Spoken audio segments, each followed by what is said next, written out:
Good afternoon and thank you for joining us. I'm Hayden Balgavy and here are some of the top stories we are following for you now at noon. Police make an arrest following a homicide overnight. We'll have more details about the suspect and the victim. Plus, Democratic candidates believe abortion rights will be a driving issue for midterm voters. A look at how the issue is playing out as we get closer to the election.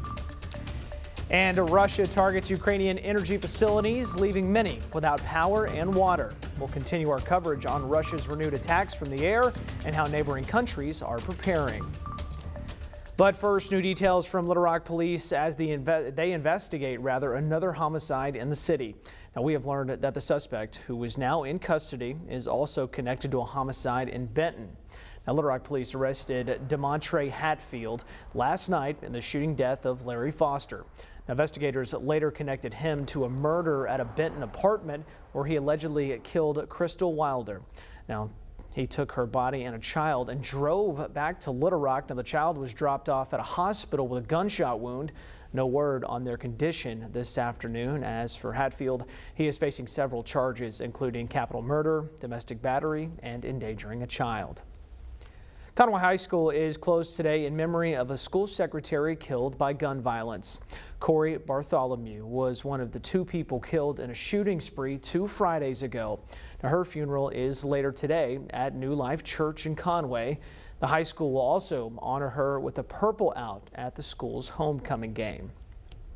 The suspected killer, 32-year-old Prince Michael Ajetumobi, died after shooting himself in a police chase. I want to bring in meteorologist Scott Covert now here at noon. And my friend, it feels anything like what it's felt like at noon the past, month? Right. I mean, it is cold outside. It is chilly out there. I was cleaning out weather for us earlier and I thought I needed a jacket and I didn't have one with me today. And unfortunately for some, or maybe fortunately for others, there we go. Tomorrow morning will actually be even cooler. Can you believe it? You said frost. Frost, freeze, you got it all. And we're likely to see it again tomorrow. Take a look at where we actually dropped to 31 degrees in Russellville, 28 in Clinton. We actually had a report of 24 degrees in Gilbert, Arkansas this morning.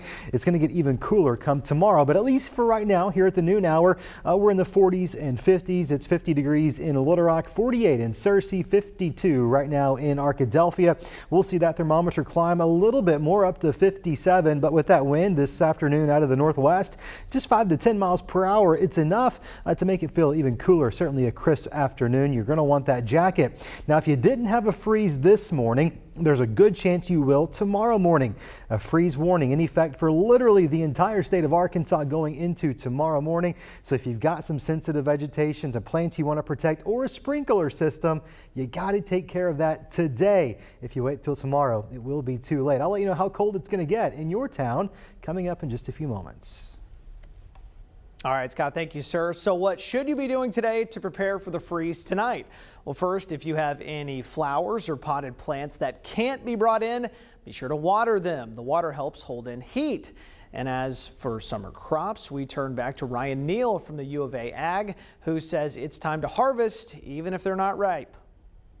For the average homeowner, if you've got crops like tomatoes, okra, eggplant, I would say go ahead and harvest everything that you can. If you've got any peppers, those need to come off, even if the tomatoes are just still green. And experts say you can try covering crops like squash or green beans with a bed sheet, but there is still a good chance you unfortunately will lose them. Now we go from the freeze to the fire danger. Now, the weekend rain wasn't enough to get rid of most of those burn bans across the state. And get this, the state forestry officials now say a freeze, it actually only raises the fire danger by killing the grass and making it drier. Let's take a look at that current map. Now, this morning we have still got 64 counties under burn bans. Garland and Cleburne are now lifted. The entire state still has a moderate to extreme wildfire danger from the State Forestry Commission. Now it's up to county judges whether to lift burn bans like Pulaski County Judge Barry Hyde. And the classic question is, as we were joking earlier, is always, can I still grill? And I usually answer them, well, if you're any good at it, it's okay, keep going. If you're not, then stop. There you go. Forestry officials say just over 27,000 acres in Arkansas have been burned so far this year. That is the most in the state since 2012. Meanwhile, a North Arkansas man is facing felony arson charges, accused of starting several brush fires in Baxter County. The sheriff says witnesses saw the man on your screen, Trenton Strain, lighting pieces of paper on fire and tossing them out of the window of his truck. Fire officials blame him for 6 or 7 brush fires last Friday. THV 11 is your election central as we are now exactly 3 weeks away from Arkansas's midterm election. But early voting, it is getting ready to kick off next week. You can cast your ballot early starting this Monday. The polls will be open Monday through Friday from 8 a.m. until 6 p.m. and 10 a.m. to 4 p.m. on Saturday. Now, the last day to do that is the Monday before Election Day, when the polls will close at 5 that night.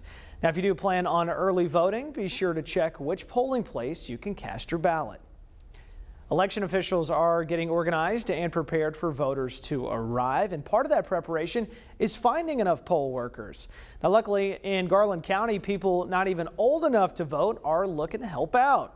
A Garland County Election Commission chairman says he's seeing the biggest turnout of high schoolers applying to work those polls for this election. So far, he says 15 high school and college age people have signed up.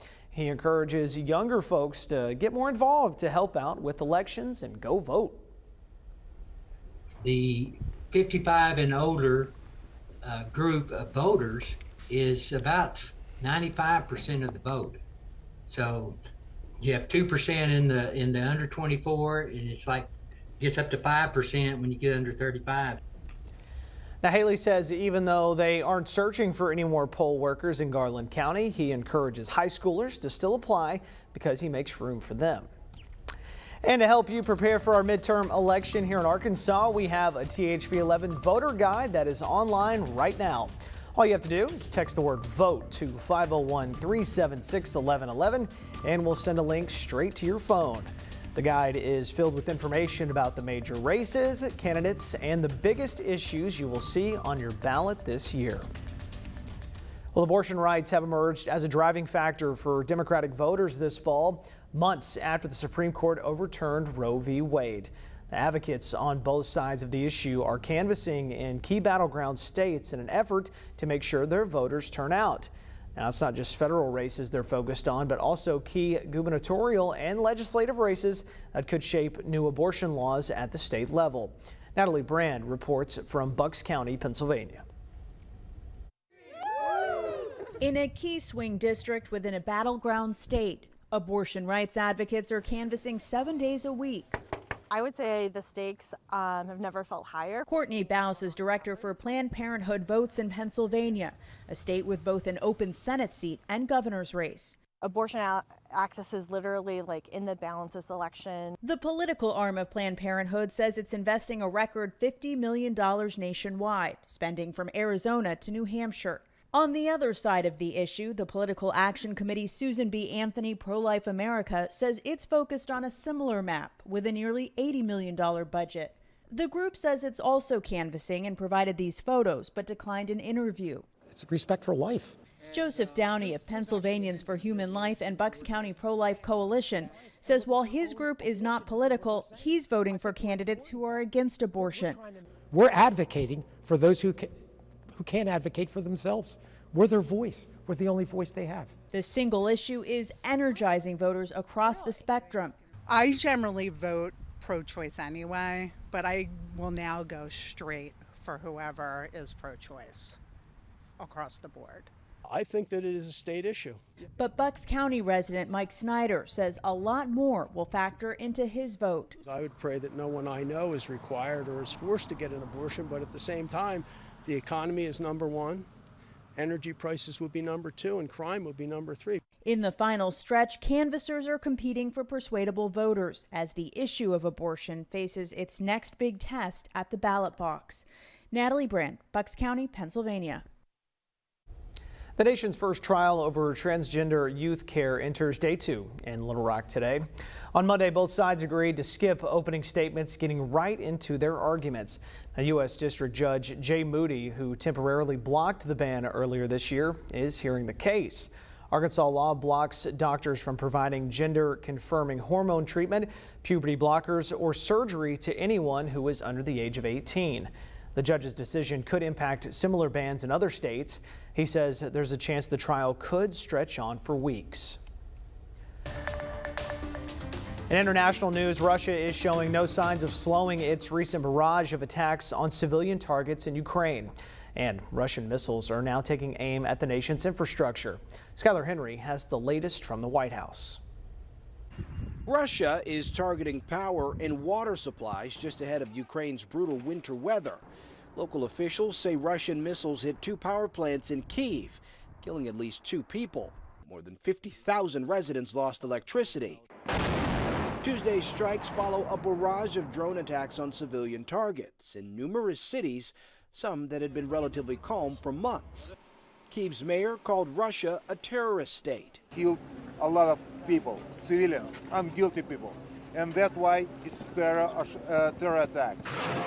Iran is supplying the suicide drones to Russia, and Ukraine's foreign minister is proposing cutting diplomatic ties with Iran. The Biden administration is condemning the Iranian military sales and the latest Russian escalation, saying U.S. State and Defense Department officials are in touch with the Ukrainians daily on their needs. But Ukrainian President Volodymyr Zelensky is still asking for modern air defense systems. He says, quote, to reduce the capabilities of Russian terrorists to zero. There was some promising news. Russia and Ukraine completed a prisoner swap. 108 Ukrainian women, mostly soldiers, are now free. Skylar Henry, CBS News, Washington. Meanwhile, American sailors are working with U.S. allies in Europe to bolster defenses as Russia continues its war in Ukraine. It's all part of a 6-day NATO exercise involving 10 countries to help dominate the sea and the skies. That's a good training and learning opportunity for the countries, and NATO wants to make sure there is no question who has sky supremacy. We'll be providing opportunity for our crews, our sailors to interact with multiple nations. It is a defensive alliance in that we will defend every inch of NATO territory. The NATO exercise known as Neptune Strike has been going on all week in the Adriatic Sea, and it ends tomorrow. About this time of year, retail and delivery companies hire extra workers to help out for the holidays. And with inflation climbing higher, the demand for these jobs is higher than ever before. Scott? Lots of sunshine across the entire state of Arkansas here at the noon hour, but don't let that beautiful blue sky fool you. It's kind of chilly outside.